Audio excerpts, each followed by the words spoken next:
My name is Dr. Malik Kaisar. I'm a pediatrician and child specialist. بچوں کا ماہر.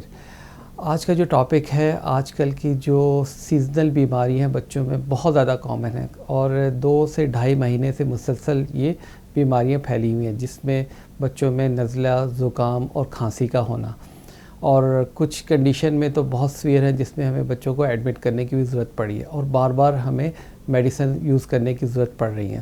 اس لیے سب سے بہتر ہے پیرنٹس کے لیے تو میرا یہ پیغام ہے کہ بار بار میڈیسن سے بچنے کے لیے بہت ساری پریکاشن کا استعمال کیا جائے، جیسے وارم لیکوڈ ہے، بچوں کا گھر سے باہر نکلنا کم سے کم کیا جائے.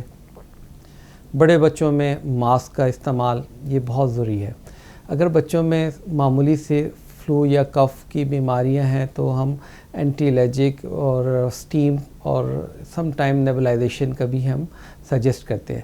لیکن اگر ان میں کوئی ایسی خطرناک علامات ظاہر ہوں جیسے سانس میں مشکل ہونا، 5 دن سے زیادہ بخار کا چلنا، وامٹنگ ہونا، فوراً سے ڈاکٹر سے رجوع کریں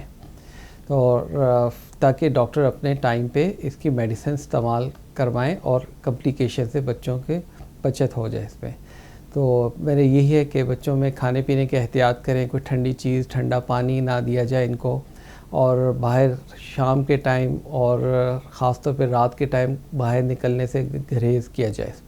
اور سب سے بہتر ہے کہ اب کھانے پینے اور وارم لیکوڈ کا استعمال زیادہ سے زیادہ کیے، اور خاص طور پہ وائٹامن سی، جس میں اورنجز آج کل بہت کامنلی ایزیلی اویلیبل ہے، آپ زیادہ سے زیادہ کھلائیں تو اس وائرس کے اگینسٹ یہ بہت افیکٹو ہے. اور جب بھی کوئی خطرے والی علامات نظر آئے فوراً ڈاکٹر سے رجوع کریں. شکریہ.